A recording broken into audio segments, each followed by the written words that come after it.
So ముందుగా ఈ కులగణన విషయం ఒక దేశవ్యాప్తంగా సంచలనమైన నిర్ణయం కేంద్రం తీసుకుంది. మొన్నటి వరకు మాత్రం జనగణన చేస్తాం, కులగణన చేసే ఉద్దేశం లేదని చెప్పిన బీజేపీ తాజాగా ఈ నిర్ణయం తీసుకోవడం పట్ల ఒక పార్టీ ఎమ్మెల్యేగా ఎట్లా ఫీల్ అవుతున్నారు? దీని తర్వాత ఏం జరగబోతుంది? సో దీన్ని మనస్ఫూర్తిగా స్వాగతిస్తున్నాం.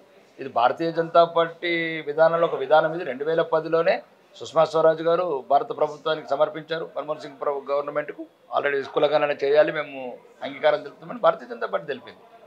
కాబట్టి ఇదేదో కొత్త నిర్ణయం తీసుకుని కాదు, ఇది 3 రోజుల కింద వచ్చిన ప్రభుత్వము, ఈయన కొత్తగా మాట్లాడుతాడు ఏదో అక్బరుద్దీన్ చెప్పినట్లు. నేను అనేది ఏంటంటే ఇక్కడ లోపాభూయిష్టంగా జరిగింది కులగణన. ఈ రాహుల్ గాంధీ ఏదైతే ఒక ద్రోహపూరితంగా హిందూ ద్రోహిలాగా ఆలోచిస్తున్నాడో, వాళ్ళ తాత ముత్తాత ఎవరైతే ఉన్నారో ఈ దేశాన్ని విడగొట్టిండో, ఇతను మళ్ళీ దేశాన్ని విడగొట్టడానికి ప్రయత్నం చేస్తున్నాడు. దాన్ని కులగణన ముసుగు పెట్టుకొని తెలంగాణ ఒక మోడల్, కర్ణాటక లాంటి మోడల్ తయారు చేస్తున్నాడు. ఈ మోడల్ అంతా ఫెయిల్యూర్స్ మోడల్స్. దీనివల్ల ఇంకా అశాంతి పెరుగుతుంది, అపోహలు పెరుగుతాయి.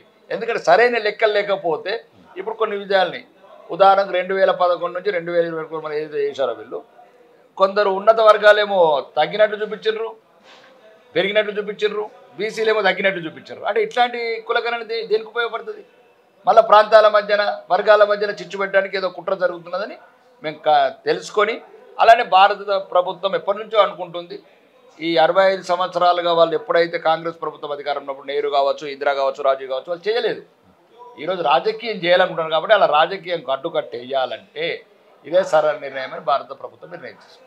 సో చివరిగా మీ పార్టీ సంబంధించిన ఒక విషయం,